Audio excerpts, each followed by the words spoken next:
Ah! Sorry, my audio is not coming through. 1 second. I want yours to come through. I have to make sure that that's working as well.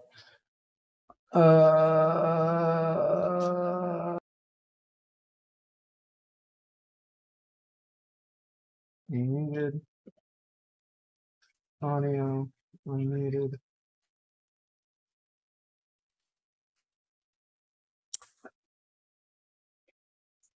Why is the audio not going through? Oh, because the thing is not. That's why. How did that happen? Okay, so that's working. It's going through my headset.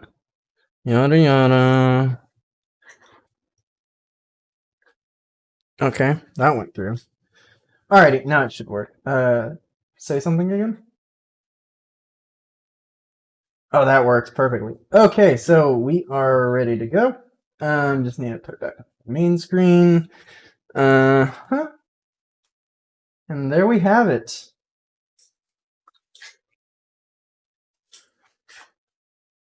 Oh yeah, you can mute the stream or whatever works for you.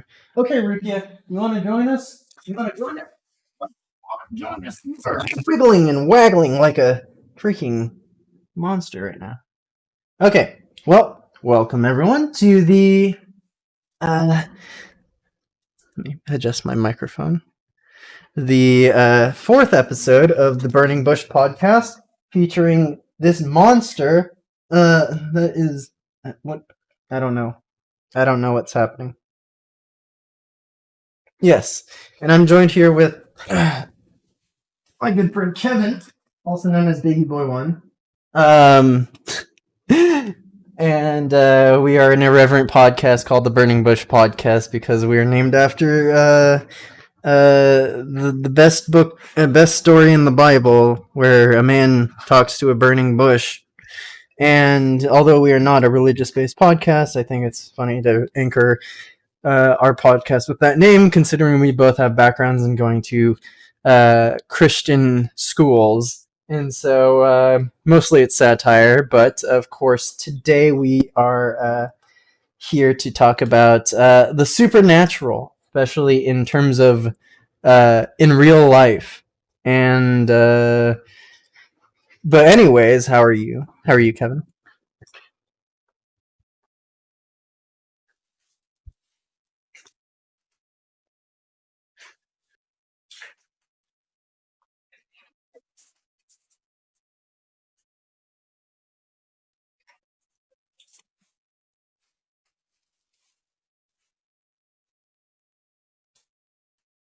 Of course.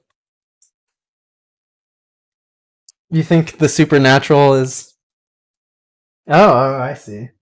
Sorry, my dog is extra excited right now. I don't know why. So I'm just gonna hold this stuffed animal above me, and he's just gonna attack it this whole time.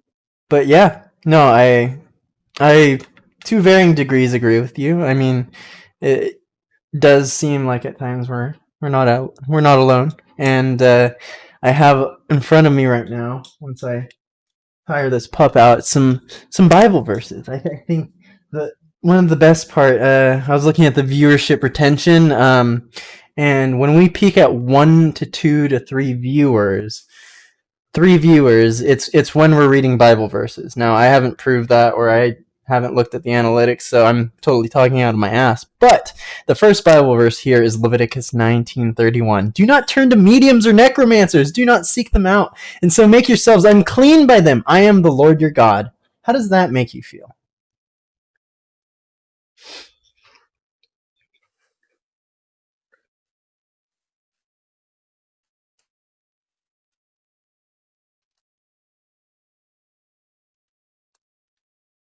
Now, now I'm looking it up right now, but there was a famous couple that were involved in a lot of the happenings that have been adopted into the paranormal, not paranormal activity. Sorry, the what is it called? The Blumhouse kind of saga of all the Annabelle and Conjuring, the Conjuring saga. So, Conjuring, they're a famous medium couple. Miney? No. Why does it show a picture of Barack and Michelle Obama? Oh, most famous couples of all time. That's not who I was looking at. Is it really? No, it's maybe it's Ed and Lorraine Warren. Um,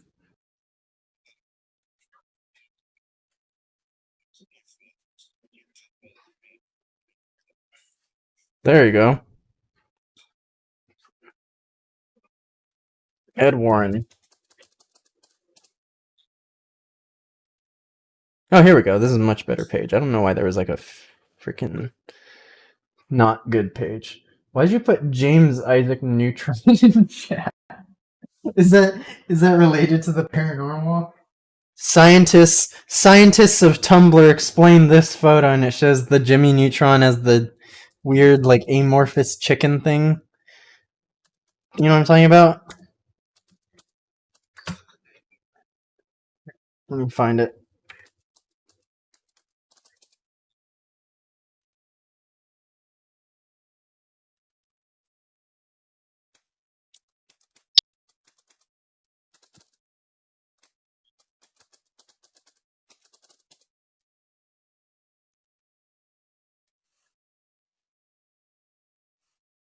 Oh, it's a hamster body, apparently.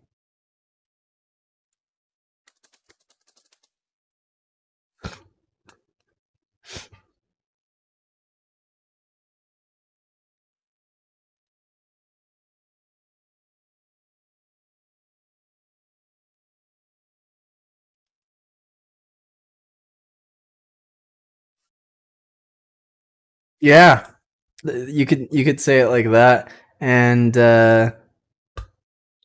um, the paranatural. You know, that's just how it is.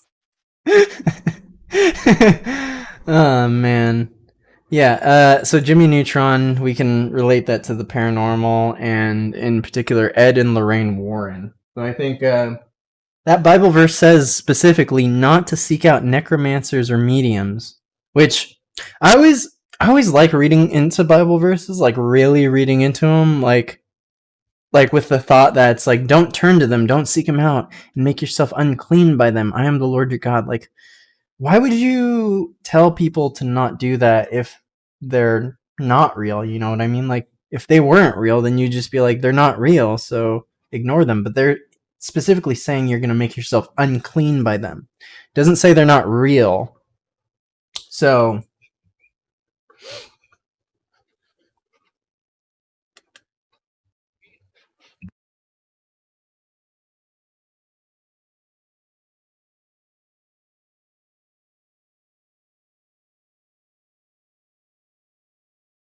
don't trust spirits or demons, huh?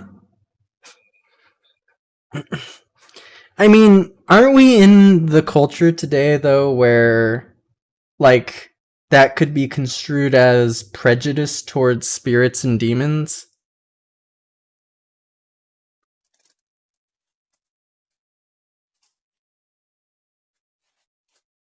I mean, that's true. You're right. But that's what they said about. No, I'm not going to go there. You know where I was going to go, but I'm not going to go there. Um, yeah, I'm not going to go there. So, there is still the possibility, though, that there is another side to these stories of demons.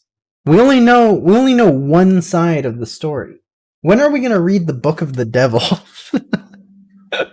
When is that going to be written? When are we going to learn that side of the story? You know, like we're getting a very biased look at all this stuff.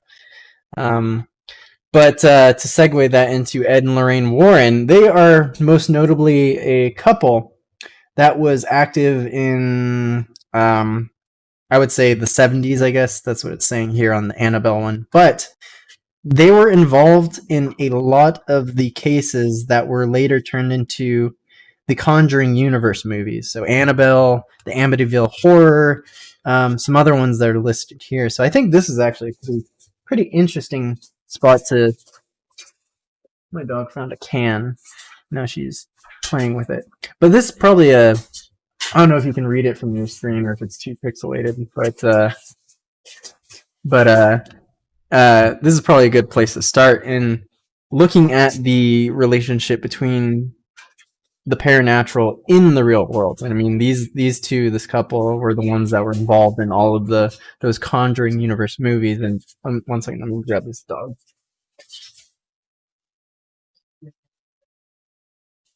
Fine. Can is not yours.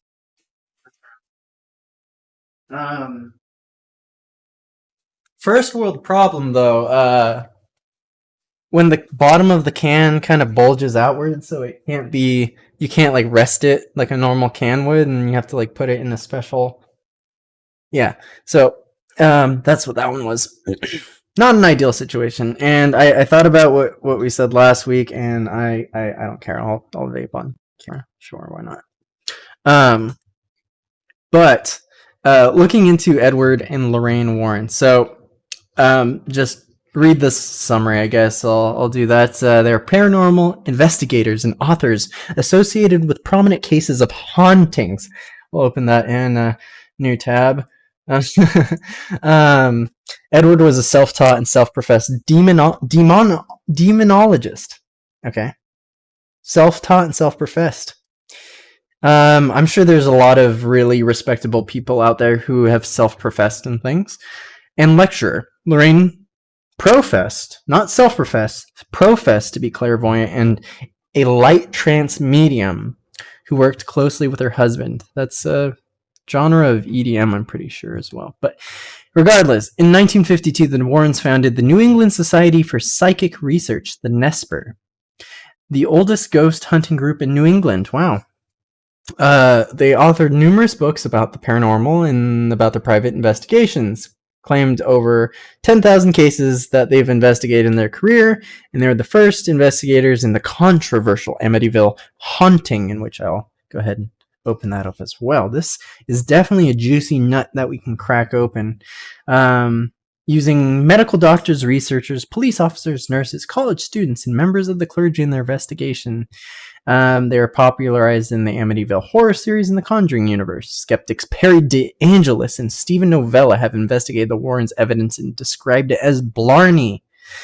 Skeptical investigators Joe Nickel and Benjamin Radford concluded that the more famous hauntings, Amityville and the Snedeker family hauntings, did not happen and have been invented. Wow. A lot of shit talk for some people, you know? People that, according to Leviticus 19:31, will make yourself unclean. So, keep that in mind, I guess. But anyways, so the Annabelle. Okay, we can go in chronological order. Let's look at the Annabelle case. And then I'll put demonology, or the Amityville second, demonology third. Okay. So there was an alleged haunted doll housed in the occult museum of Ed and Lorraine Warren. And how did they get it? According to the Warrens, a student nurse was given the doll in 1970.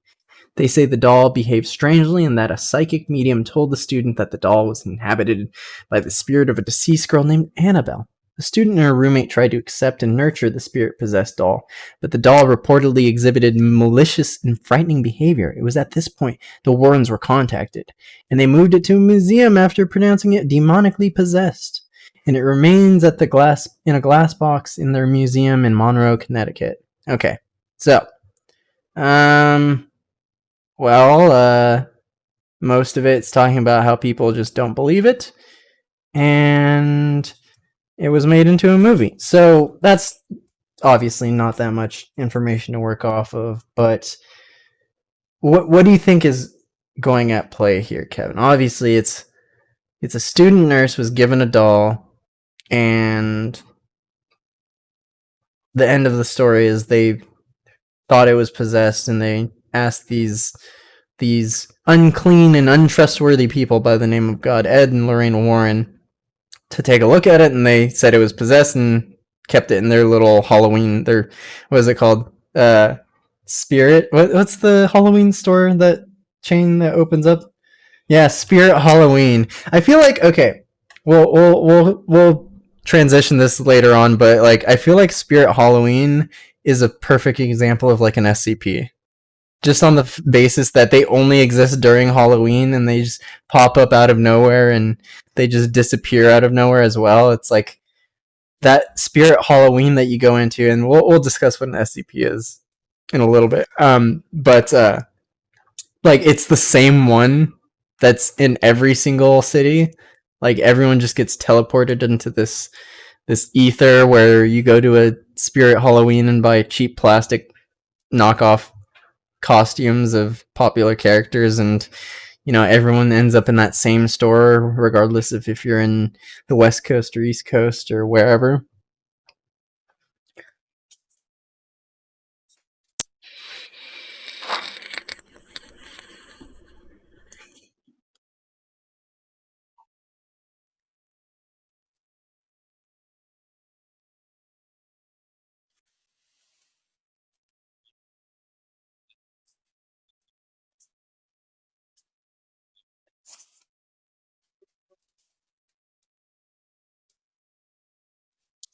Mm-hmm.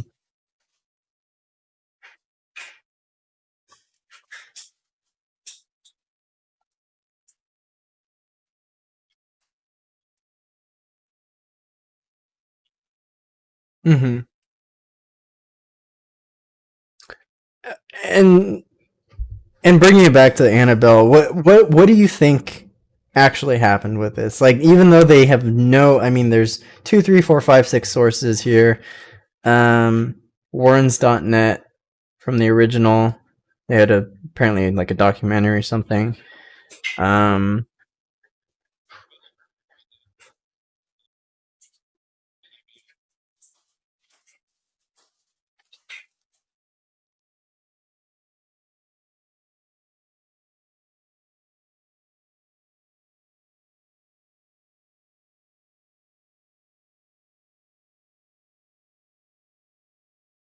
right.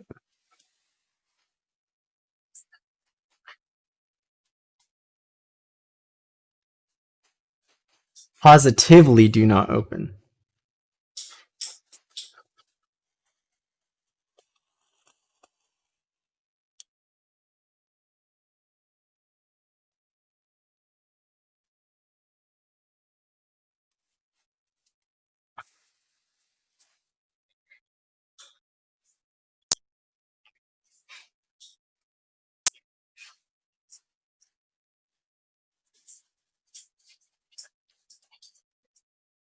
But why do you think that is though? I mean, of course there's always the psychological or the psychiatric, and whether or not it's some in someone's head, all these things, or whether or not it's reality, and it's often that distinction that people make in order to debunk some of these things. Why do you think something like this has lasted?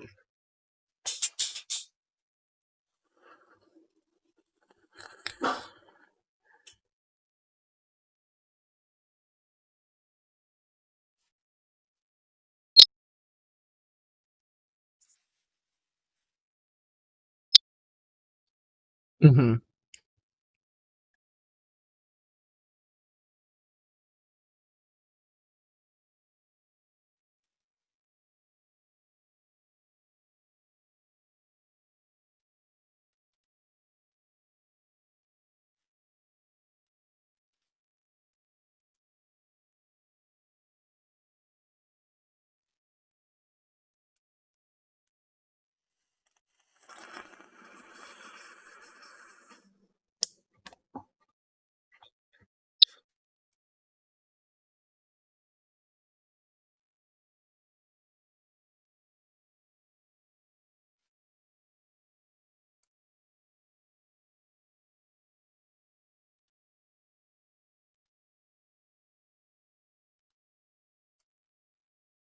Now, do you think that I've heard this theory before? I forget where it stems from, but um, it's it must have been a show or something. I don't think it was real life, but they were talking about how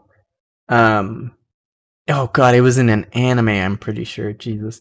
But the idea that there are certain things out there that are willed into existence by superstition itself, and that yeah. I'm sure you've heard something similar, that by creating superstitions and by making these sort of entities in our minds real, they in turn in the world become real.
Mm-hmm.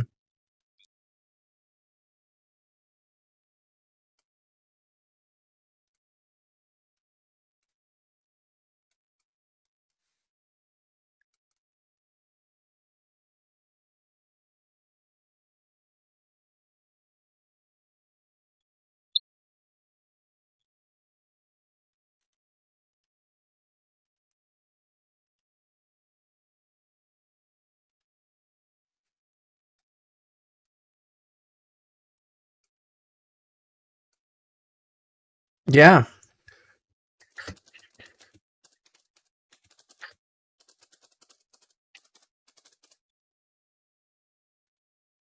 yeah, yeah. I mean, that happened back in 2014,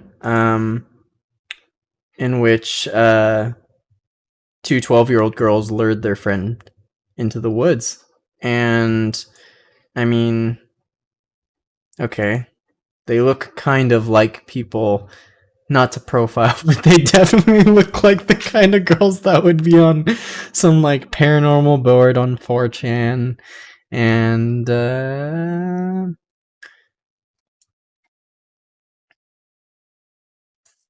yeah,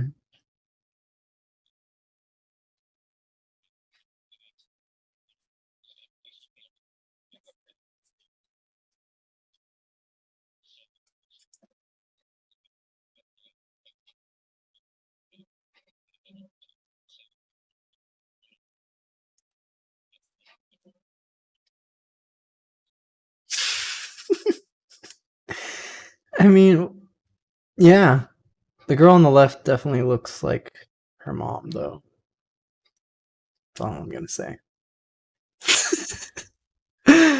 And so, it leaks out into reality in those sorts of situations where it's almost like believing is half of it. I mean, it's not just about whether it's real or not. It's about how it affects us in society and that sort of thing. And so the this is an interesting article that popped up when I was looking up turning superstition into reality. So apparently there's something called Chinese dragon children, and they're successful at school. Dragon year. Oh, it has to do with the year of the dragon. Wow. Okay. Well, I thought they had scales, all right? I thought they were like scaly lizard children that were just crawling on walls and had IQs of 150 or something. But I guess a man can dream. So the next of the Warren saga is the Amityville Horror, which, I mean, in of itself is a very I don't want to use the word cool, but the lack of vocabulary right now has led me to say it's a very cool title. Like it just kind of rolls off the tongue. The Amityville Horror. It's kind of like the names of serial killers, which we can get into in another episode, I'd suppose, because that in itself as well is just a whole litany of information to dissect, pun intended. And so the Lutz family that surrounds the Amityville Horror purchased in 1975 a haunted house in Long Island. And that's the house, apparently. A nice house. It's a little dry dock there, or not dry dock, but, boathouse. And it's on a lake or something. Okay. So, 2 years before. Oh, hey there. Hi there. Sorry, my vision's going bad. Taz13 Raz. Yes. You've stumbled into the Burning Bush podcast, in which we talk about various things and loosely relate it to the Bible somehow, even though we're not very religious. We're not Bible thumpers. But we always think that it's interesting to kind of look back at what people wrote several thousand years ago and relate it to today. And so we're looking at the paranormal. Paranormal. Go ahead.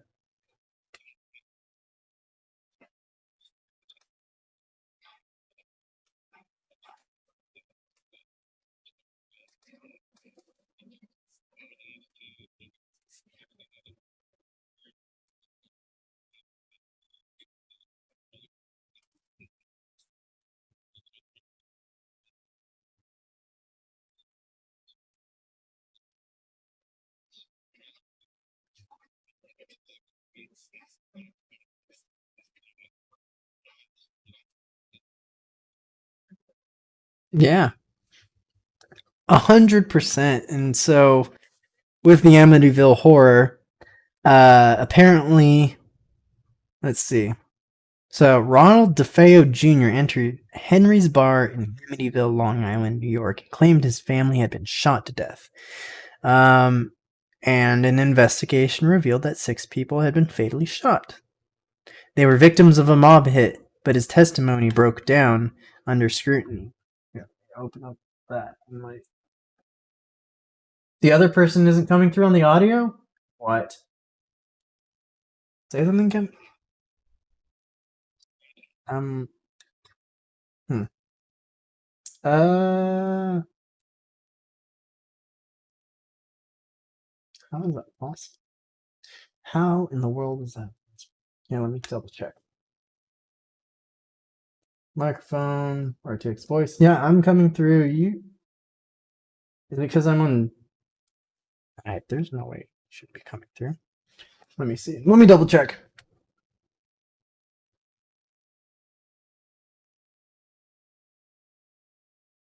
Apparently, you're not coming through. Here, say something. Sorry.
Hello, hello.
Apparently, there's a way to make it so that you can do what's called a.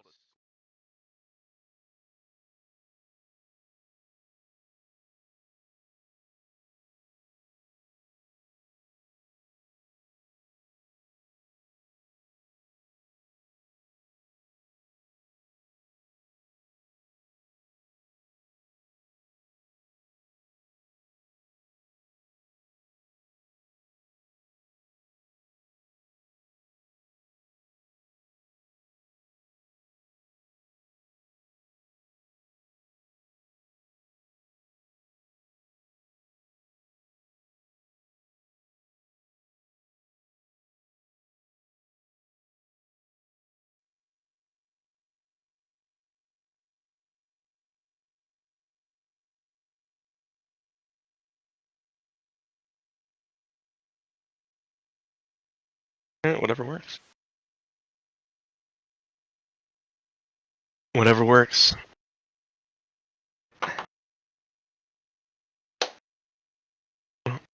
You can tell Taz 13 Raz if he wants to wait, he can. If not, he doesn't have to. You know, whatever his interest level is.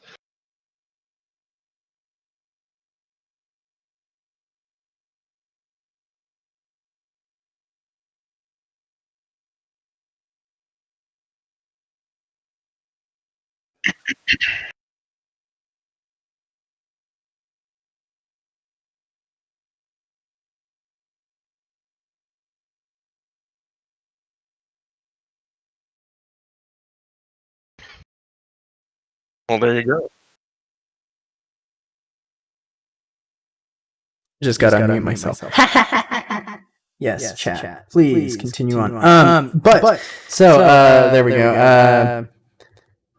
Sorry about that. Hopefully, UngoCast here was able to explain the things that I was saying prior to. No, my I voice was coming definitely through, muted. And see, the thing is, I was using a XSplit broadcaster before, but then they updated the XSplit Gamecaster, which I like because it just has a little bit better functionality for Twitch. With my capture card, and so I literally just had this all set up today. But normally, like the last episode was fine. It was just a matter of with Gamecaster, I had to set up the output and input and delays and everything. I didn't have time today, honestly, because my stupid tangent here. I ordered Dickies because I haven't had Dickies in forever, and I was like, oh, I'm gonna have some barbecue. Yeah, have some brisket and I thought you meant the pants. yeah, some Dickies. I was gonna eat some pants, dude. And I ordered it. I ordered Postmates for the first time. Okay. I have some reverb. Okay. I know what that is. That's probably coming from my camera. See, this is the issue with all this stupid shisa. Is that I have reverb now. Well, I can fix that. I can fix that pretty quickly. I just have to go through here. Hopefully. But okay. Thank you for watching Taz 13 Raz. But yeah, you can go ahead and talk about the Amityville horror. Yeah, so I mean, clearly this was a very strange situation. A very popular story as depicted in a lot of different films over time, older, more recent ones, as can be seen a little bit farther down the article. Even talking about a novel that was written about it, and I don't know. It's just a very interesting, sort of situation to talk about. I'll look it up myself, so I have a little bit more context by which to, discuss it. Just a moment here. Yeah, but I mean, clearly, I don't know if this says it right there, but apparently the father hadn't, the stepfather George Lutz hadn't. He had experienced dabbling in the occult, engaging with, sorts of supernatural, things that aren't necessarily positive, super good for, natural world, and clearly, I would assume that had an impact on the sorts of things that went on in this house. Um, and I don't know, I don't know too much about this specific instance, so I don't mean to act like I do, but I mean it's definitely something worth considering. There's no question about that. Um, do you have any perspectives you'd like to share, Taz 13 Raz? Have you learned about the Amityville horror or anything similar to it? Obviously, no pressure to talk about anything if you're not familiar. All right, I'm gonna say something here. That could very well be the case. If that was what was depicted in either of the book or either of the films, I mean, that's very possible that that's what happened.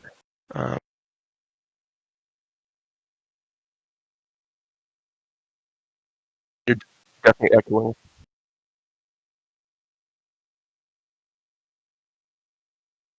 But yeah, like you said, apparently the basis is Ronald DeFeo Jr. Who was actually a mass murderer.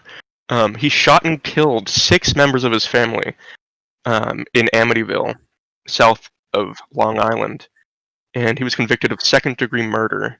And apparently, following that, like he said, the Lutz family and their children moved in, and after less than a month, they left and ran away because of paranormal phenomena.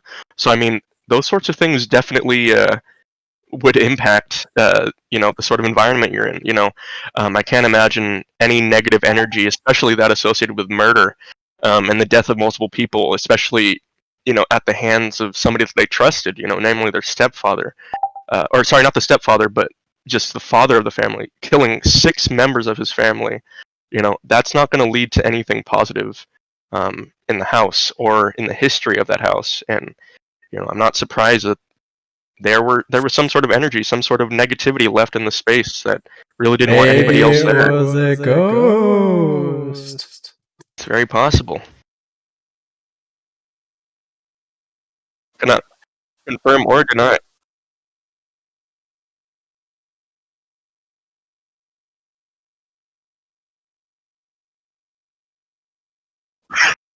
Sounded silly. I don't know what I'm echoing. But yeah, paranormal activity is definitely what we're interested in, regardless of the. Maybe this will fix it. This will probably fix it. All right. So, go on. Yes. I have the spookiest voice in all of Twitch. Go ahead.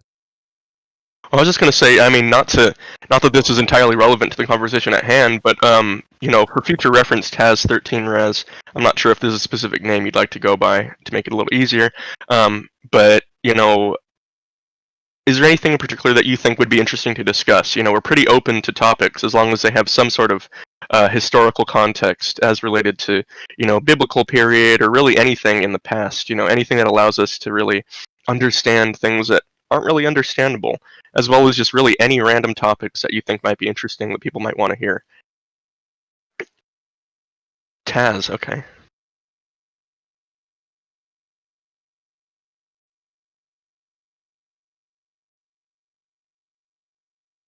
I think I fixed it.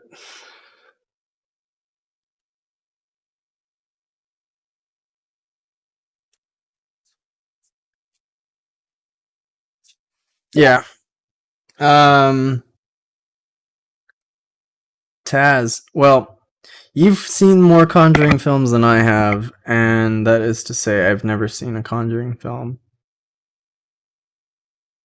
I haven't either, to be honest. Haven't seen any of the Annabelle films either, but I'm definitely always been very interested in things having to do with the occult, very interested in things having to do with, like, what else could be out there? And I think unsolved mysteries that have historic record are pretty wild. Okay.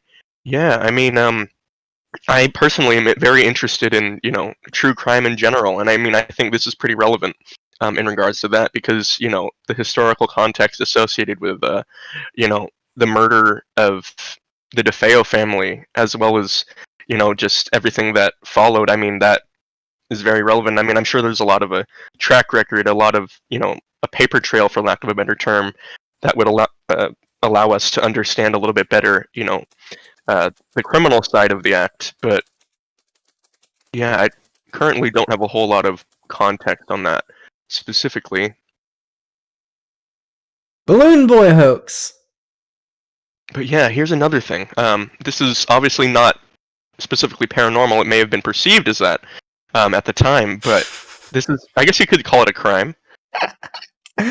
Yeah. So Family on the note of unexplained phenomenon things, reminded me of this thing that happened in 2009, where it was kind of like a high speed chase sort of thing, where um this whole family actually lied about their 6-year-old son being stuck in a weather balloon, and he was hiding the whole time, and his family all lied about it just to get press coverage, and it eventually came to light in when they were interviewing the family, and the boy just started vomiting on camera because uh, he couldn't handle it. He was a 6-year-old boy, and so eventually it was like, this is all a lie. Didn't actually get stuck in it, and that's what he looks like now. But yeah, that kind of reminded me when you're talking about sort of things that can't be explained. Yeah, I mean, this is definitely not murder related, so that's what made me think of it. It's like, how could you get a boy stuck inside of a weather balloon and have him fly around and whatnot? And maybe there were ghosts. dramatic mistake. Yeah. I could definitely see how people might. I don't know if that was specifically related, but I could definitely see how people could perceive that as being, some sort of unidentified flying object. I'm sure there were people who were like, "Oh my goodness, they're finally No, here." everyone knew that there was a freaking weather balloon because everyone's like, "My son's in it," and so we live our always going to lives. use every opportunity to make things creepy and confusing. Yeah, but not to derail the topics at hand. The supernatural is, of course, with us in all things, and according to Exodus 22:18, you shall not permit a sorceress to live. So there you go. It's not murder if she's a sorceress.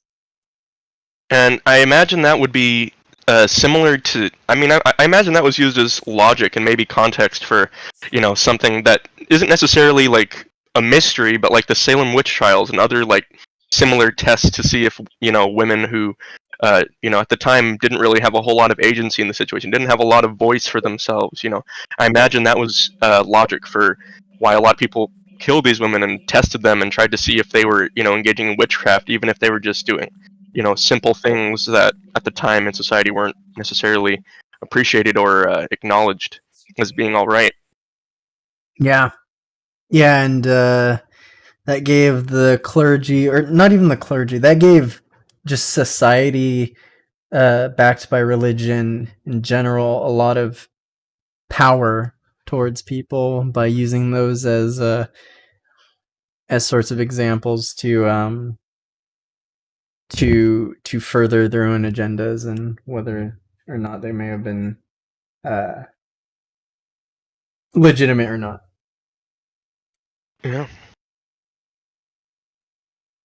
And yeah, weird appearances and disappearances of people. Like there's that that one girl, the elevator girl missing, found in oh yeah, there we go, Oh Lisa yeah, I think I know exactly what you're Elisa talking about. Lamb, dude.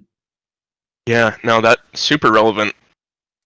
And it's stuff like this that kind of draws you in towards the idea of supernatural and reality and just the unexplained. And this is one of the classic things where it's like people have dissected this video and have really looked into it. I mean, obviously she was looking at something was coming for her, and she was hiding in the corner of the elevator so no one would see her, and she looks over again, and it's one of those instances where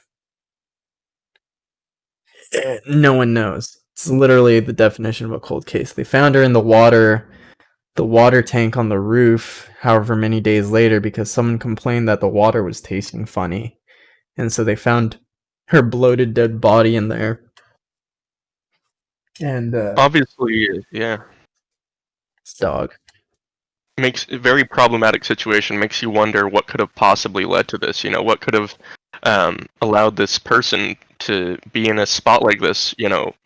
Deceased. That's if literally the last footage of her is her, basically seemingly fearing for her life, trying to engage in sort of self preservation, to an extent, trying to hide inside of this limited space of an elevator. I mean, that's pretty drastic. Clearly something was going on, and it's unfortunate that there isn't more surveillance footage of what actually happened, because that could easily dispel any sort of questions about it. But yeah.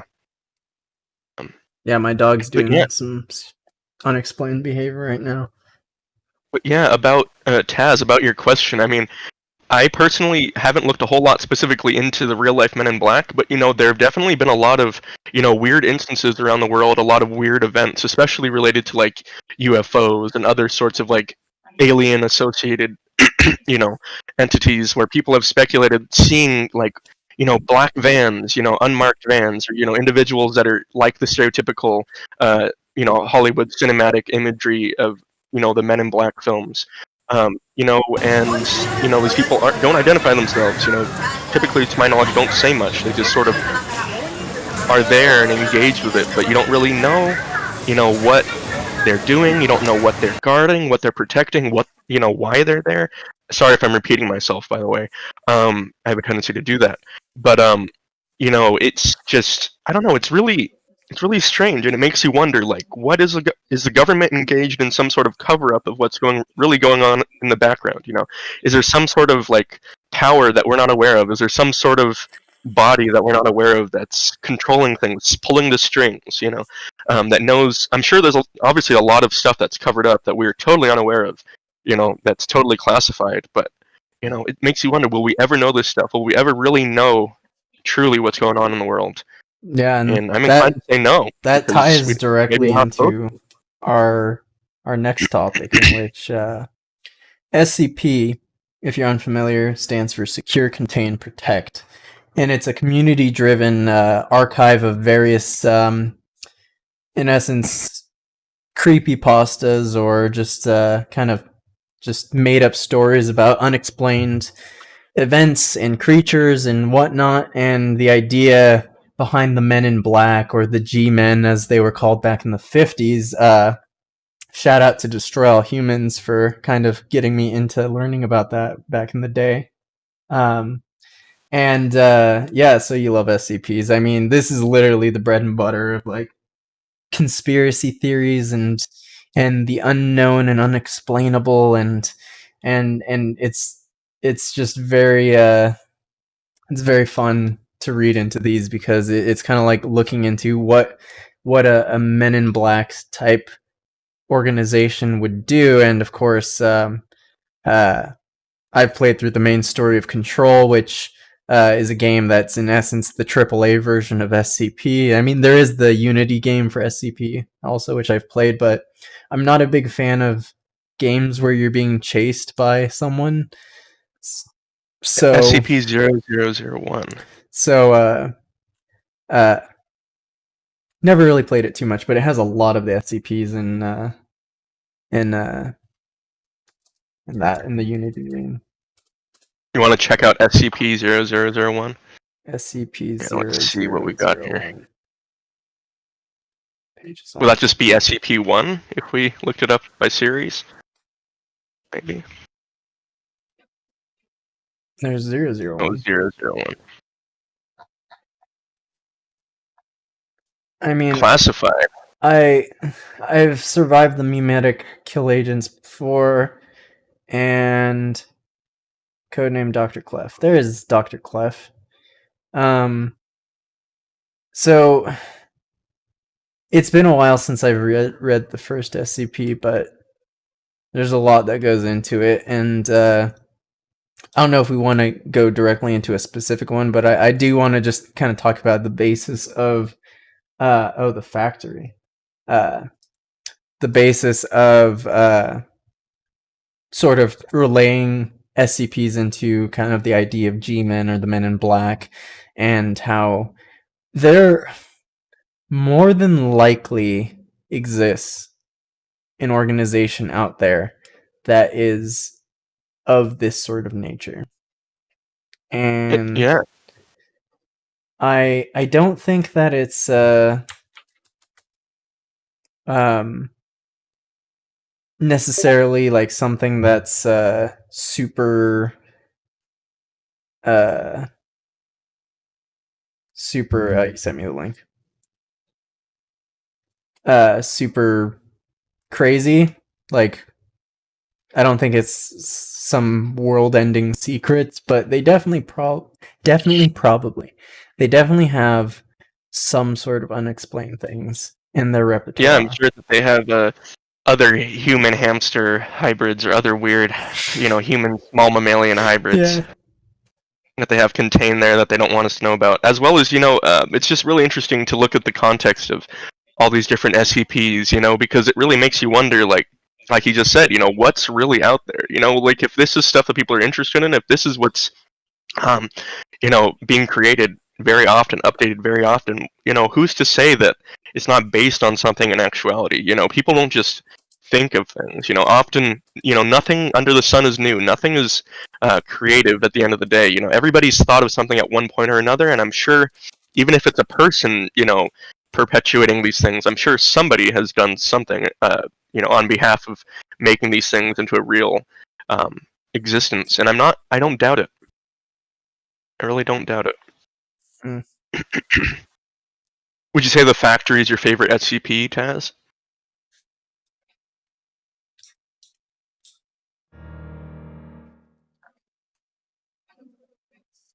Hmm, hmm, hmm, hmm, hmm.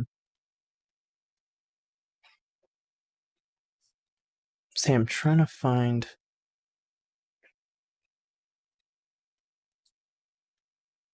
There's this one SCP I'm trying to find. That is a girl. It's like this little girl, but the coolest thing about the SCP is like there's this redacted or censored procedure that Class D personnel are supposed to do every day at a certain Oh time. shit! What was that? Some boobies. Spam. Resurrection of the Kaka.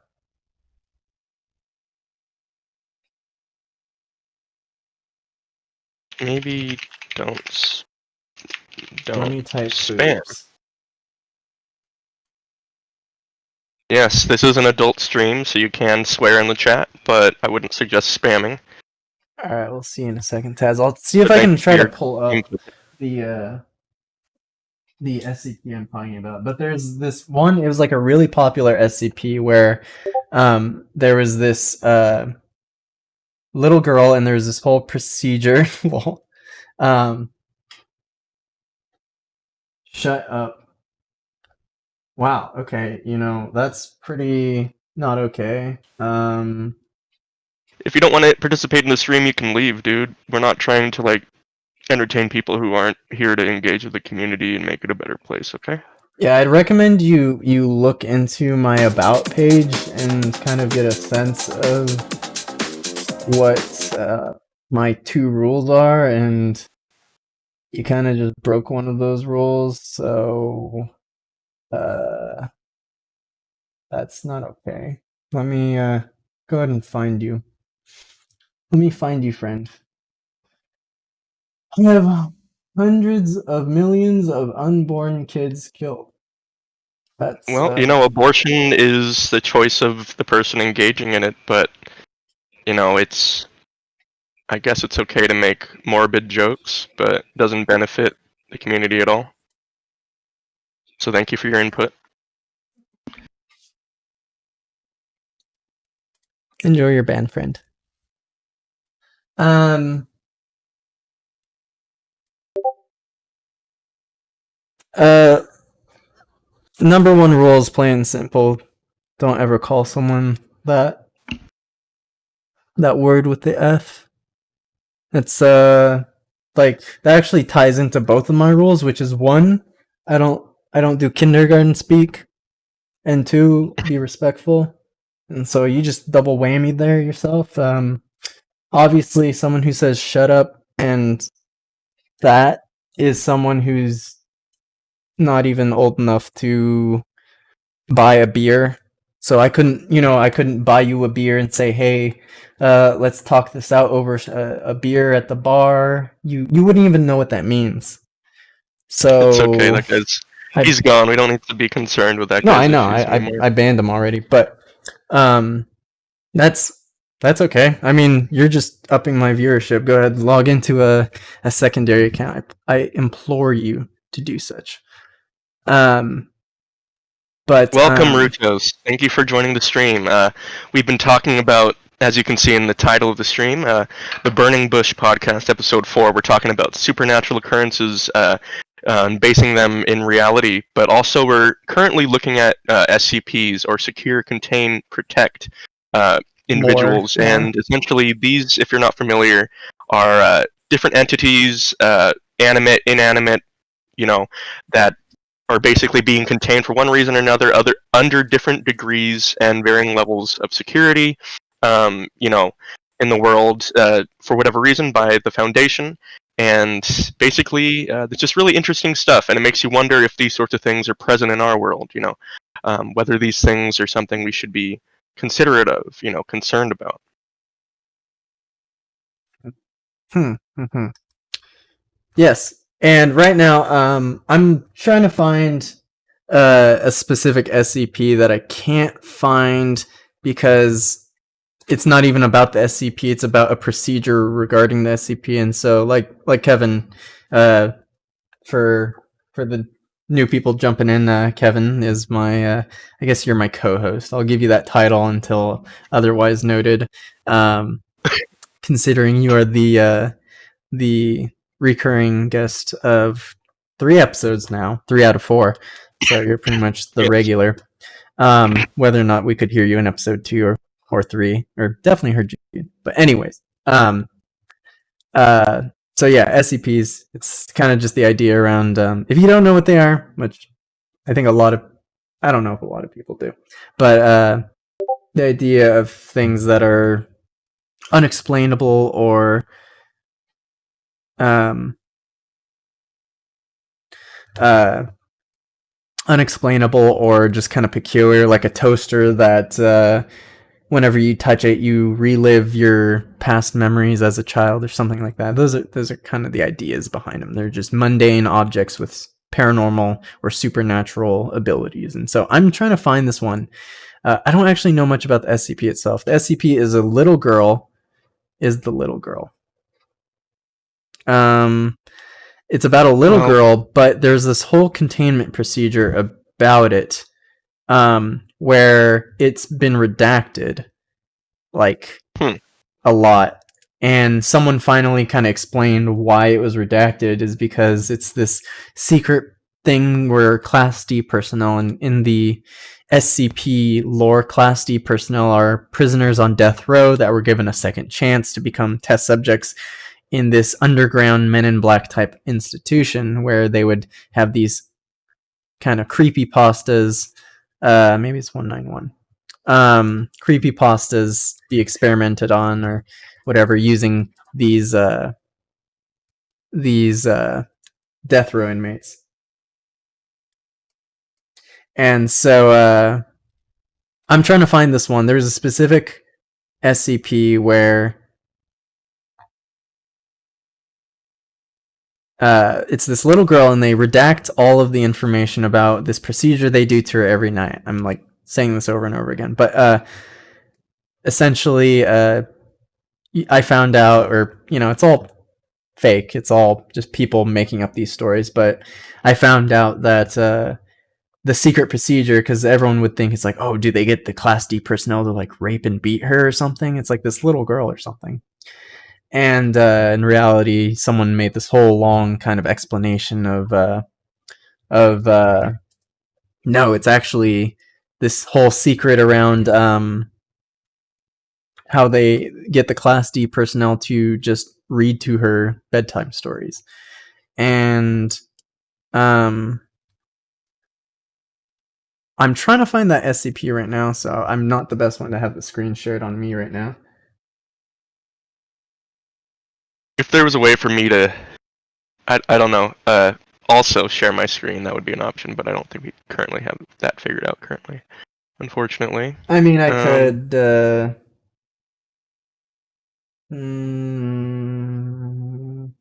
I could do something to have your screen be the one that's main, but it would just be through Discord probably. No, it's okay. We'll figure it out. Maybe for the next stream. Yeah. Maybe for the next stream.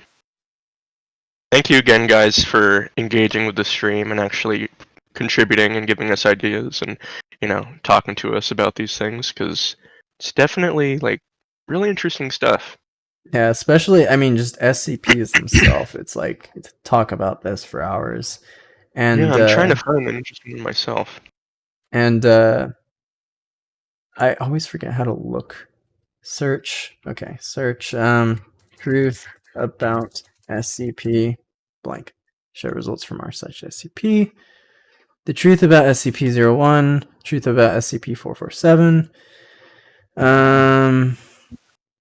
Lizard people. No. Theory about SCP-5000. Horror games. We could talk about SCP-87 potentially if people are interested. It's object class Euclid, and yeah, I think he might open it up. We'll see here. I guess it's 087. There you go. Yeah. Located on the campus of Redacted. Go for it, Kevin. Yeah, so essentially, as you can see here, SCP-087 is located on the campus of Redacted. Clearly there's some sort of controversy there. They didn't want people to know where it's located. The doorway leading to SCP-087 is constructed of reinforced steel with an electro-release lock mechanism. It's been disguised to resemble a janitorial closet consistent with the design of the building. And the lock mechanism on the doorknob will not release unless redacted volts are applied in conjunction with counterclockwise rotation of the key. The inside of the door is lined with 6 centimeters of industrial foam padding. So clearly it's a very secure sort of containment unit. Really don't want people to be accessing it. Really don't want people to know how to access it. And again, a little bit more information about it, description. It's supposed to be an unlit platform staircase, something very innocuous, something very, not threatening, in and of itself, but, a lot of people are afraid of the dark, a lot of people are afraid of falling, so this can cause a lot of controversy for people. And basically, continuing, the stairs descend on a 38-degree angle for 13 steps before reaching a semicircular platform of approximately 3 meters in diameter. And descent direction rotates 180 degrees at each platform. Sort of a standard sort of staircase you see in a lot of buildings, apartments, office buildings, so on and so forth. But beyond this, the design of this specific SCP limits subjects to a visual range of approximately 1.5 flights. So it's very limited. People can only see about a flight and a half. You can't really see a whole lot what's above you, what's below you. And basically, sorry. It's okay. It's okay. I'm reading it on my end as well. A light source is required for any subjects exploring SCP-087, as there's no lighting fixtures or windows present. Clearly it's very dark, very blinding, very, very unpleasant, and sort of just not something you really want to experience. And it's shown that sources brighter than 75 watts have proven to be ineffective, as it seems to absorb excess light. Clearly a very, black, very dark entity that you don't want to engage with, something that's pretty intimidating, I'd say. Something I wouldn't really want to interact with. And beyond that, subjects report and audio recordings confirm that their distress vocalizations from what's presumed to be a child between the ages of blank and blank. So that's disturbing in and of itself to think of what that could be. So beyond that, the source of the distress calls is estimated to be located approximately 200 meters below the initial platform. And so if what we're saying is that, if I'm not mistaken, it's 3 meters for each of these 13-step sections, consider that. I mean, that's quite a few floors down that this child is going to be hiding, you know? So, like, what's the logic there, you know? Why is this kid hiding, you know? Why is this... Who is this kid? Is this really a kid, you know? Makes you wonder, it really does. And, yeah, I don't know if Uncle Cass would like to continue. Yeah, no, reading you want to look more into this? So, if you'd like. so the SCP itself is the staircase including this child or whatever SCP-087-1 is. Sorry, I found the SCP I was thinking of, by the way. You can talk about that one if you'd like. I mean, I yeah, think no we've got an worries. idea of what this is. But what makes it a Euclid class? That means it's so the classifications of SCPs are, you know, safe, Euclid, Keter, Thaumiel, and forget there might be another one in there. But Euclid means that they have the ability to contain them, but they require certain measures in order to do so. So the containment procedure is reinforced steel and electro release locks and resembles a janitorial closet. So they've had video recordings going into this supposed stairwell.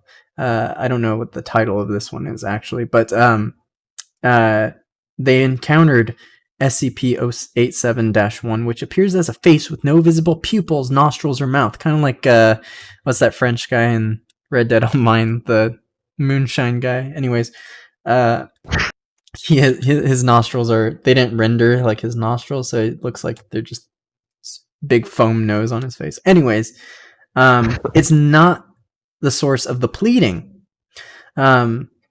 Subjects exhibit feelings of intense paranoia and fear when faced with SCP-087-1, but is undetermined whether said feelings are abnormal or simply natural reactions.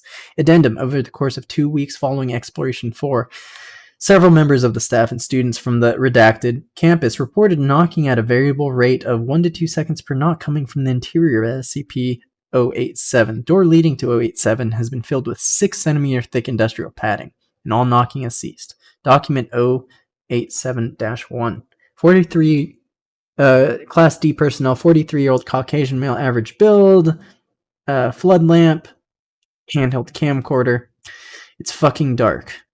Is your flood lamp functioning properly? Shines the light outdoor in the academic building's hallway. Light reaches significantly further. Yeah, it's working. It just won't light these stairs all the way down. Thank you. Please continue. Descends for 13 steps before reaching a second platform. Shape of a semicircle and apparently concrete. Surface and walls, there are no distinct markings aside from nondescript patches of dirt, dust, or wear consistent with that found in a typical concrete stairwell. Rotates 180 degrees, goes down the second flights. Stops. Reason for stopping? You hear that? There's a fucking kid down there. Sounds like one.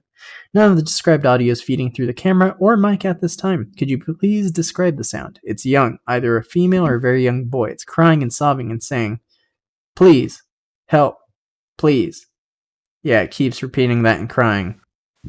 Can you estimate the distance from your current location? Fuck, I don't know. Maybe 200 meters down. Yeah, because a death row convict knows the concept of meters. Unless he's like British. Or, I don't know. You know, that was prejudice of me to say, I'm sorry. Maybe British people use feet. I know they use miles per hour, so probably. Can you still hear the crying? As he descends another 13 steps. We're picking it up as well. Please continue down. Stop if you notice any changes in the audio or environment. Descends another 3 flights of stairs. Keep going? Doctor says, please. Continues for another 17 flights. Jesus. Total of 22 flights. Crazy. How big is this building that it's in? Definitely not that big, probably. I'm not getting any fucking closer to the kid. Stereo audio confirms that the crying noise has not increased in volume and it remains approximately 200 meters below. Noted. Please continue. Okay. Continues another 28 flights before stopping. 50 flights in total. Jesus. I feel a little uneasy. You spent a long time in the dark. Unknown stairwell. It's natural. Please continue. Hesitates before stepping down the next stair. As the subject moves forward, the flood lamp illuminates a face located approximately at the bottom of the flight. It appears to be the same shape and size as a human head, except it's lacking the aforementioned features. The face is completely motionless, but is making direct eye contact, indicating its awareness of the D-Class personnel. Fuck! What the fuck is that? Shit, holy fucking shit, what the fuck? Can you please describe what you see? It's some sort of fucking person. Face thing. And it's fucking looking right at me. Fuck, fuck, fuck. It's looking right at me. Is it moving? No, it's just staring at me. Fuck, fuck, fuck. It's creepy.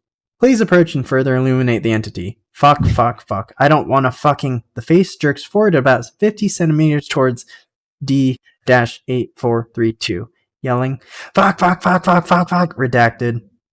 And he enters a panic state and rapidly ascends, reaches the ground floor in 18 minutes, in which he passes out. He apparently ascended equal amount of steps as he descended, so there's no paranormal activity in terms of that,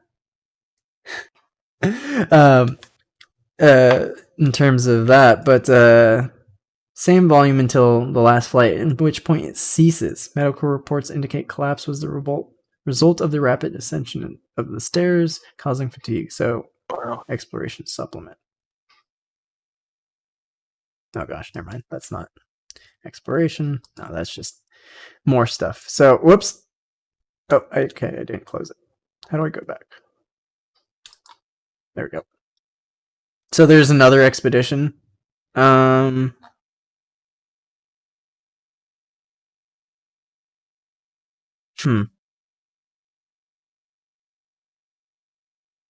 Okay, so another person was not down. I feel like the kid's just trying to lure me down here, Doc. I think it's time for me to... Unresponsive.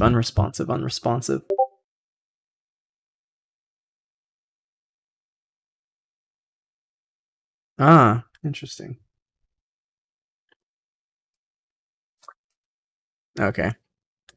I'll look into that later, Kevin. But yeah, I don't know. Do you want to keep on reading some of these other documents? I really want to get into SCP-231. That's the one I've been looking into. We should look at the one that you were specifically interested in. I'll keep that open. But SCP-231. Okay, this is my favorite SCP of all time. Not just because of the SCP itself, but because of this whole supplemental that kind of explains it. Because the idea behind Special Containment Procedure 110 what is it called? 110 Montauk. So SCP-231 is a Keter class object in which, under special direct order of the 05- censored redacted, the following addendum is attached to the beginning file for SCP-231-7. All personnel assigned to SCP-231-7 must rotate out for 1 month of psychological counseling after 2 months on site. SCP-231-7 is to be kept at an undisclosed location. All personnel assigned to SCP-231 will be transported there blindfolded from Site 19 by a route including no fewer than 7 different forms of transportation, including but not limited to aircraft, automobile, underground tunnel, and blank. Removal of the blindfold during the transport process is grounds for immediate termination. Termination, for those who are unaware, is a polite speak of getting bopped in the back of the head with a 50 cal bullet, if you know what I mean. Personnel assigned to SCP-231-7 must undergo heavy psychological testing before being cleared to enter the site. Individuals must score at least 72 points on the Milgram obedience examination, be unmarried, have no offspring, and express nothing less than total loyalty to the Foundation. Normal psychological screening procedures against access to disorders are waived so long as the Class D personnel in question has the mental capacity to carry out Procedure 110-Montauk as needed. Personnel who express sympathy towards SCP-231-7's plight and or express desire to rescue or sympathize towards SCP-231-7 will be transferred to another project without delay. Any actual rescue attempts will be met with immediate termination. Personnel who have served on the staff of SCP-231-7's containment team are not required to divulge that information to others. No official records shall be kept of the names of any staff assigned to SCP-231-7, nor will said a service appear in the personal files or said staff. While on site, individuals assigned to SCP-231-7 will be issued concealing helmets with integrated voice changes to protect their identity. On-site staff are not to remove said uniforms in the presence of other staff members. Off-duty hours are to be spent in private quarters alone. 6 Class D personnel are to be assigned to SCP-231-7 each month. 6. For the purposes of carrying out Procedure 110-Montac. Violent criminals are not to be used for this purpose due to the possibility of accidental fatality during the 110-Montac process. Special Wow. containment procedures. Following repeated escape and suicide attempts, and based on the failure containment for SCP-231-1 through 6, containment of SCP-231-7 has been amended to the following. SCP-231 is to be contained within a soundproof holding cell, adjacent to holding cells for 6 Class D personnel assigned for the purposes of Procedure 110-Montac. Cameras will monitor every inch of the cell at all times, and must be manned 24 hours a day. Malfunctioning monitoring equipment will be replaced without delay by psychologically screened staff. Doors will be magnetically locked, openable only by positive action by the control and monitoring facility. This includes all doors linking the main holding cell to those of the 6 Class D personnel. SCP-231-7 is to be kept restrained to a hospital bed at all times except for the purposes of Procedure 110-Montac. Hydration will be provided through IV drip. Feeding will be carried out twice per day through feeding tube by approved medical personnel who have not taken the Hippocratic Oath. Wow. Who have not taken the Hippocratic Oath. And for those of you who do not know what the Hippocratic Oath, it's simply the thing about doctors where they say, I promise to do no harm to any individual. That's pretty much it. Under no circumstances are narcotics, anesthesia, or any unapproved medications to be administered to SCP-231-7. Procedure 110-Montac is to be carried out at least once every 24 hours by Class D personnel. During Procedure 110-Montac, at least one security clearance 4 over 231 staff member must monitor the procedure by camera at all times, although the sound may be turned off if the vocalizations of SCP-231-7 become too distressing. Following the procedure, all Class D personnel must return to their holding cells or explosive collars will be detonated. Data expunged per order of 05-blank on blank blank dash blank.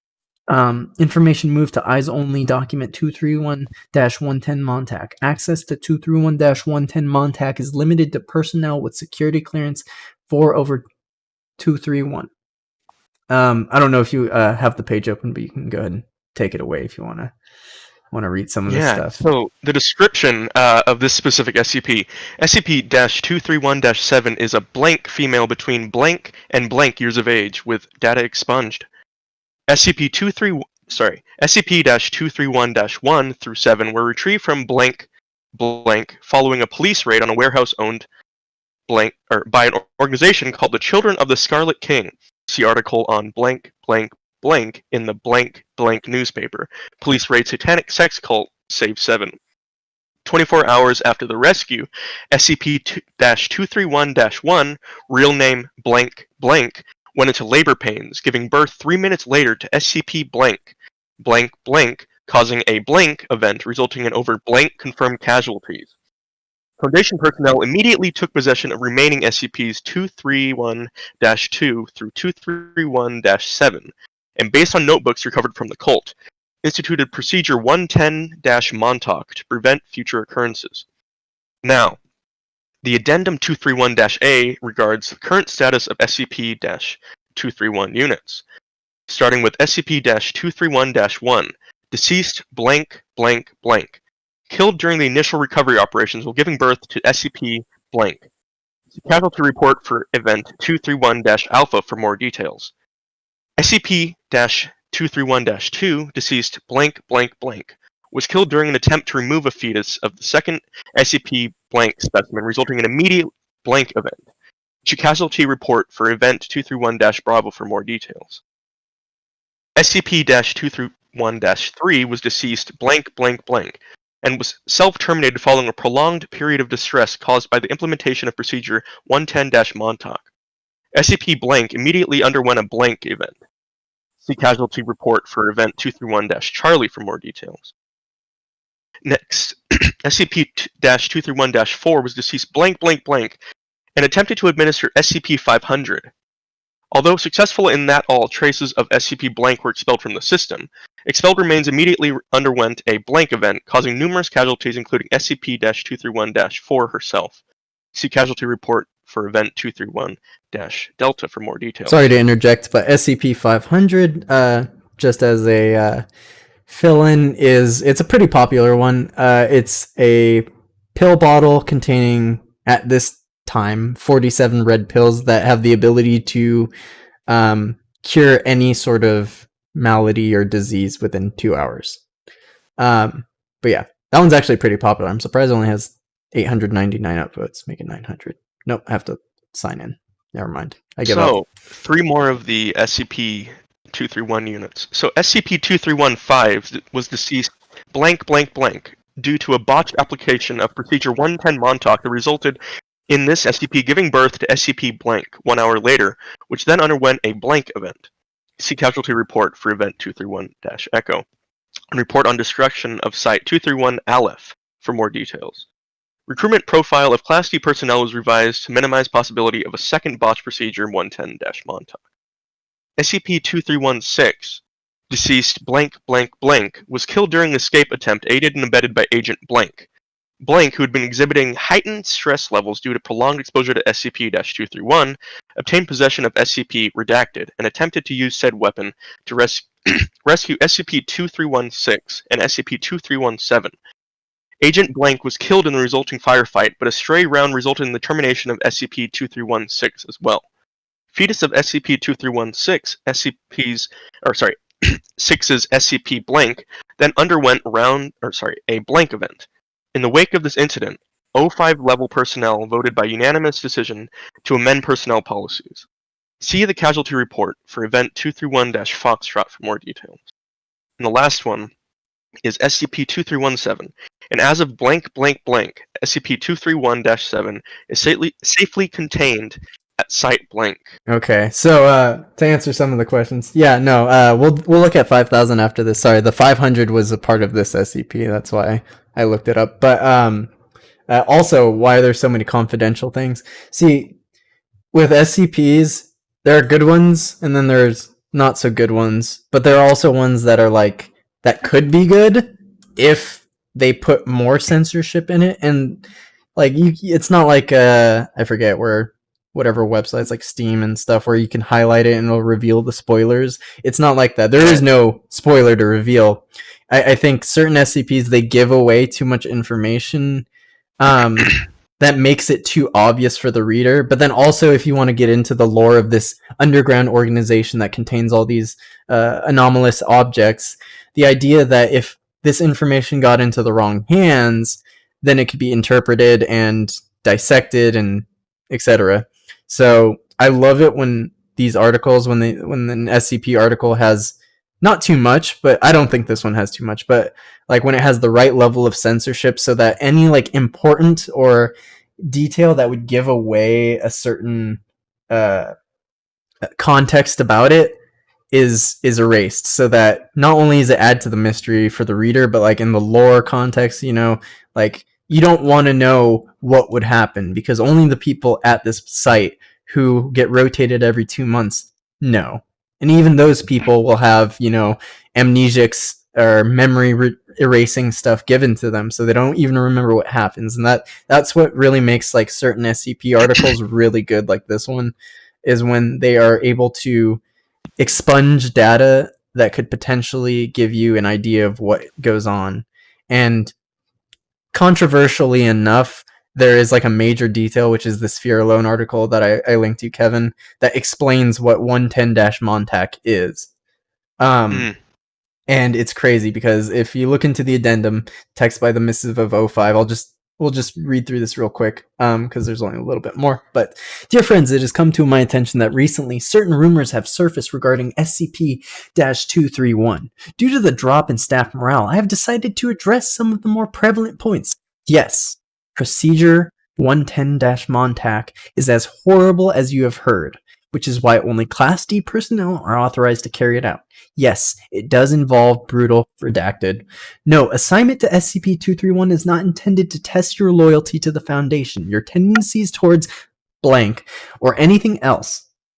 No, SCP-231 is not a punishment detail. Yes, there are staff members who have been on SCP-231 and have successfully transferred out by their own request. No, not everyone who's worked on SCP-231 is terminated upon leaving the project. Yes, staff members who have been assigned to SCP-231 are allowed to take a Class A amnesiac before leaving the project if so desired. Yes, false memories are then implanted.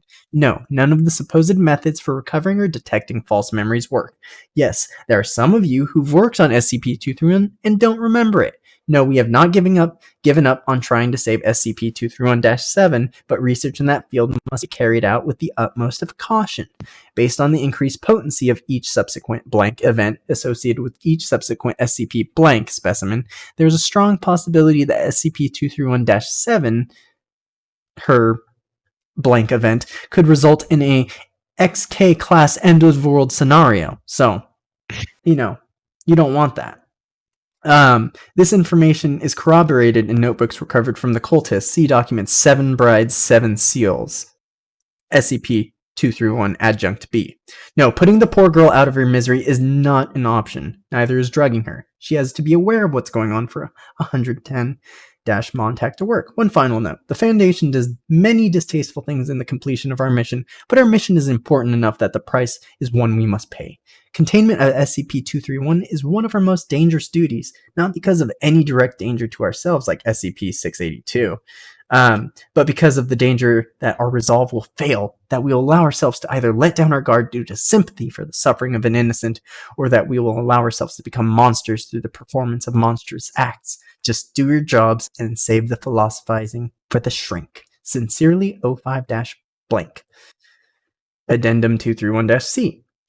23107's emotional response for 110 Montac appears to be reduced recently despite proper execution of said procedure, increasing the danger of SCP blank undergoing a blank event. 2 options have been proposed. Development of a new containment procedure with higher emotional response than Procedure 110-Montac. Administration of a Class A amnesiac to SCP-231-7, allowing for a return to base emotional response state. Said memory modification is to be administered during execution of Procedure 110-Montac to maintain heightened emotional state following memory reset. Please advise Dr. Blank. Addendum D. Decision. Carry out option 2 at the first available opportunity, says 05-blank. Addendum E. Aftermath. Option 2 is carried out. SCP-231-7's emotional state returned to 100% efficiency. Dr. Blank subsequently committed suicide due to heightened emotional stress. Will continue analysis of efficacy of treatment. Dr. Blank. Addendum F. After some analysis, I have determined that it is not necessary to perform memory modification every time Procedure 110-Montac is carried out. In fact, it is better to delay it for some time before we administer the agent. Analysis of subject 231-7's emotional response indicates that efficacy of Procedure 110-Montac seems to peak between the 3rd and 4th performance of the procedure, with the dread of anticipation of events seems to heighten emotional response for a time, before familiarity with the procedure begins to lessen the efficacy of the treatment. My recommendation is that Class A amnesics be administered once a week during Procedure 110-Montac. The calendar has been modified accordingly. Dr. Blank. And so, the reason why this one's my favorite is, one, we have no idea why this would cause an end of the world event. That these 7 children, 6 of which are dead, a part of this satanic sex cult, why they give birth to these unknown entities that have been redacted that potentially could end the world. Like demon babies, that's what makes me think of at first, but we don't know. So that in itself is interesting. But then the most interesting thing that people have speculated in the community about this is like, what is 110-Montac? It is as horrible as you've heard. People say, they beat her, rape her, whatever. And the fact that the O5, which are like the highest level individuals within the SCP lore, that even them would say, yes, it's as horrible as you heard, leads you to believe that even the O5 individuals, they're able to cover up details to everyone that they would use their clout to make people believe that. And so like the whole idea that there's this procedure that you have to do to keep this woman calm, or not even calm, but like emotionally distressed at all times, enough so that one of the doctors killed himself. Uh, it's really interesting. And this supplement that was written by someone, Fear Alone, is I probably won't read it, but I highly recommend reading it on your own because it goes into detail what 110 Montauk is, and it's incredible. Like 781 upvotes, yeah, sure. But the idea behind there's this cursed procedure that only Class D personnel that are not convicted of murder due to the fear of going too far with the procedure, and the idea that there's the only surviving individual from this sex cult, the satanic sex cult, that you have to pacify every day with these procedures is it's really interesting, and definitely recommend reading that. But I don't know if should I spoil it? Should I spoil what 110 Montauk is? Because it's that used to be one of like the most not controversial, but most theorized procedures that someone made up about this SCP. It's kind of cool. I mean, I think it'll definitely provide more context if you feel like saying what it is. I mean, it's as bad as people thought it was, but in reality, I mean, it'll probably be too long to read, and we'll probably have to end soon. So we'll just look. I'll read that next time, but might not make sense next time, but definitely worth reading. Let's look at 5,000 though. SCP-682. Oh, it's that thing. All right, and this will probably be our last one before we hop off. But again, thank you so much for joining everybody who's been participating and engaging. All right, do you want to take 5,000 away? Yeah, I can start it. Okay, so SCP-5000, Object Class Safe. And so special containment procedures for this SCP are that it's to be kept in a deactivated state within a standard storage unit located at Site-22. All files and intelligence retrieved from SCP-5000 are to be stored on a secure server with backups available upon request from the Archival Department.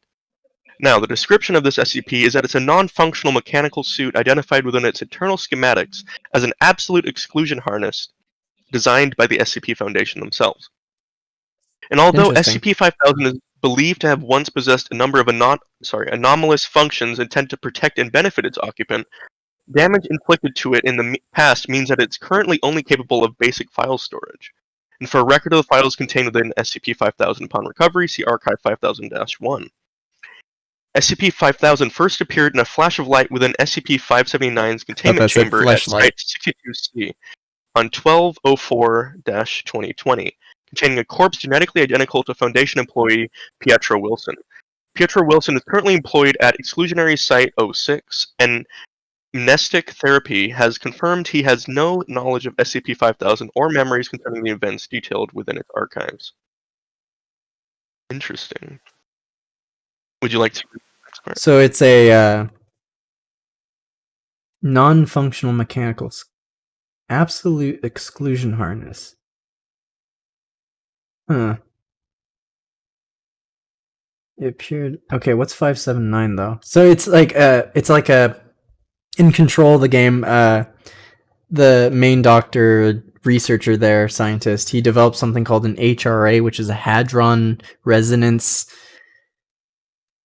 Something with an A, I forget what it is, but essentially it's like a suit that you can wear, like a thing that you can wear that reflects the corrupting stuff in the game that gets you and possesses you. So is that kind of like what this is? But it was created from SCP-579, which is in itself a whole Keter class. Oh my goodness! Attempt to destroy 5/7. This is good. 213 upvotes, nice. Basically Keter, though, so that means it's an incredibly dangerous entity that you probably shouldn't interact with. And the simple fact that they had to be wearing this absolute exclusion harness shows that, clearly it was a dangerous entity. But shows why it's currently in the state that it is. Oh, back in February of 2020, this year. Oh yeah, this is a 5,000 series, so it's pretty new. It's a pretty new one, yeah. Or Series 6. But, anyways, journal entry 0001-1. My name is Pietro Wilson. I don't know what's happening. I think I might be the only one left. The date is 02/01/2020. Sorry, thought transcription is tricky. Sorry, I'm not used to this yet. The date is 02/01/2020. I've just escaped from exclusionary site 06, I think. I'm not certain, but I think everyone else is dead. Those guys, they were thorough. If I hadn't got to the suit, I'd be... Oh god. Journal entry 0001-2. I need to get myself together. This thing isn't going to be legible at all. Most likely they're going to want some kind of record of this whole incident for posterity. I'm currently on my way to the nearest Foundation installation, a small safe house for agents making their way through this part of the country. Most likely there won't be anyone there, but I should be able to get in contact with my superiors to find out exactly what is going on. Things started around 6, maybe 7 hours ago. A group identifying themselves as Mobile Task Force Zeta 19, quote, lonely only, insurgent infiltrators maybe, entered the site. They had proper identification and everything and gathered everyone into the canteen. And they just started the shooting. Jesus, I can still taste their blood. I can't get that awful metal taste off my tongue. It's a miracle I didn't get hit or trampled on, the way people were climbing over each other to get out of there. If I hadn't gone to the exclusion harness, I'd be dead, no doubt about it. Like I said, they were thorough. Now, I'm a technician for the power grid on ES06, so I don't fully get how this thing works, but I understand the basics. This perception filter thing doesn't mean people can't see me, but it does mean they can't recognize the fact that they can see me, which I guess is the same thing when you get down to it. But those infiltrators, they didn't even take anything, didn't even try to. I watched after I got into this thing. I was so scared, fucking coward, to make a run for it. They just checked the bodies and left. An extra bullet for every head. They were just there to kill us. Oh, there's a lot of information on this one. Yeah, Taz says that the data logs of the dude that went in is pretty good. Yeah, seriously. Let me see here. You're tired. Okay, you jump right onto the bed. Yeah, last one. Finally made it to the safe house after hours and hours of trudging through this goddamn desert. Heard a few explosions in the distance. Maybe the Foundation sent me an MTF to engage those infiltrators before they got away? Hope so. Never been happier to see bottled water in my life. The harness sustains your body while you're wearing it, apparently, but my mind still thinks I should be drinking. Human nature, I guess. Anyway, once I get these legs of mine rested, I'm going to try to get these systems online. I need to get in touch with the Foundation and find exactly what's going on. Entry 001-4. Holy shit.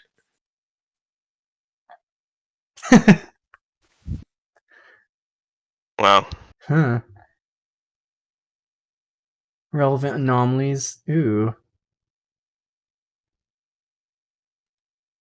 Is this the one with like the dog? The furry? There's like a one that's like there's this like dog person that shows up in your selfies when you install this app, and then it becomes like your friend and you become obsessed with it, and it's like this creepy looking thing, and people have made like deviant art of it as like some furry porn stuff. I don't know. But interesting. We'll definitely look into this one, but we're gonna have to call it. We've been going on for almost an hour, 2 hours now, technically. Well, not really, because the first half hour was starting soon. But excuse me, I had to get Taco Bell because, like I said, my stupid delivery Postmates got canceled. Like, really? I waited for an hour after it said it would get delivered, and then they're like, "Oh yeah, we canceled your order." No fucking clue. That's what I have to say. Closing notes. But yeah, we'll definitely look into more stuff probably in the beginning of next week's episode. But yeah, this is definitely the rabbit hole I love getting into. And kind of tying it back to, which I think I closed it. But yes, the Burning Bush podcast. We're a podcast in which we loosely base ourselves off of our lovely, not traumatized history of going to Catholic and Christian school as a youth, and turn it into unrelated topics about unrelated things and shoot the breeze. When's the next stream? I try to do it weekly. So I'll try to set up a definite date for it, but I've been trying to do it at least once a week. It hasn't been exactly on, like, say, Sunday, but I'll definitely... I have an idea. I don't really post much on Twitter, but I can use my Twitter, which its link is in my about. It's just UngoCast. You can check that if you want to follow me if you go on Twitter. Otherwise, I usually will try to make an announcement. I didn't. I or not really. I try to go on every week, but I'll try to do it on Sundays. I think Sundays probably works best for me. Um, it doesn't really Yeah, matter I mean which that day. works. Yeah. Yeah, yeah. If you ever want to look at other content, I'd highly recommend my friend that I've been talking with this whole time, Kevin. He's Biggie Boy One on Twitch. Biggie BIGGIE BOY Should be able to number see it in one. the chat. As you can see in chat, yeah. And so I appreciate all of that you went through. I'm sorry I had to get my uh I'm sorry I had to get through all my technical issues because I'm using a different technically it's different broadcasting software. Normally I use the XSplit Broadcaster, but this time I'm using the XSplit Gamecaster because the overlays on it are pretty nice, and I can look at all the people that haven't tipped me ever, so that's pretty cool also. But yeah, I've gotten the audio. It's it's freaking ridiculous trying to get it all set up because of various reasons, whether it's trying to get Kevin to his audio to come through or my audio not to echo. We'll eventually get it figured out. And of course, these first few episodes have definitely been illuminating in that respect. So I do enjoy these sorts of conversations. I do enjoy role playing a lot. Kevin does as well, although I don't know if you'd like to admit that. But It's fun to do things and play characters, you know. yeah, so I mean, if you ever watch me when I'm doing a game stream, usually I'm doing impersonations. Usually it's Irish accents, but I try to do lots of different accents. And so things like this, if you pop up, if you want to tune in next week, I'll try to do it on Sunday again. Probably, I was supposed to do it at 8:30, but then my Postmates canceled on me, so I had to switch it to 9. But I usually do it around 8 or 9 Pacific time. And Kevin will usually be co-host with me. And if there's anything that like a topic that you want, you can shoot it in the next podcast or the next stream, or I don't know. Is there like a DM feature in Twitch? I'm pretty sure there is, right? You can send Yeah. messages, right? Yeah, you can send me a message, and I'll I can do my due diligence of, or we can both do our due diligence and like prepping for that, giving us interesting things to read. My favorite thing is, of course, like I said, doing the impression. So like when there's like those recorded logs, I love getting into character with those things. Those are really fun. Yeah, I was thinking that we could go back and forth reading like when they were having conversations and such. But Yeah, yeah, we'll definitely continue the 5,000 next series, but it doesn't have to be all about SCPs. That's what I'm trying to say. But we'll definitely. I really want to go into that what was it called?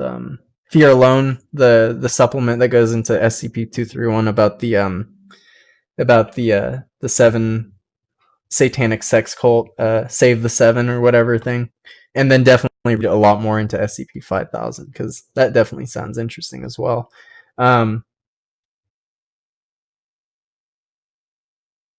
Yeah, no, I'll definitely look into 5,000 too. Just because I was kind of hitting switches around, I couldn't really get a good idea of it. Besides, it's a mechanical outfit or something that potentially blocks out stuff. Yeah, my bad. See, I'm just talking like an ass right now. I'll definitely look into it, and I'll definitely bring it up next time, and review the VOD. Like, comment, subscribe. Just kidding. I don't really care. This is a non-profit, non-follower based stream. I'm not trying to, follow for follow. Of course, I'd love to follow back. Don't get me wrong, but I'm not doing this for a career oriented, and I don't think you are either, Kevin. And it's something we both not enjoy. We both enjoy doing, and it's definitely a lot of fun, especially when we get viewers that are really interactive and at least for both of us, we've both been lauded for at least being very interactive with our chat, and hopefully we get more viewers, and of course, hopefully when we do get more viewers, we'll both keep on the conversations with our chat. I think that's yeah, really important. definitely. But It's yeah, really interesting. thanks for viewing, and I hope you enjoy. We'll try to be on again next Sunday around 8 to 9. I'll definitely post an official schedule sometime this coming week, and we'll try to come up with some other interesting topics. Definitely uh, go into some of this stuff too as well. But anything's a topic, and the serial killers. That's what I forgot. We'll definitely. That's definitely a good topic we can get into because true crime is really cool. Yes, yes. All right, thank you so much, Taz. I mean, we both had a lot of fun. Have a good night. Yes, definitely. Take care. Thank you. Stay safe, Yes. everyone. Wear a fucking mask. That's the only controversial thing I'll say, which is not even controversial. But good night. Peace.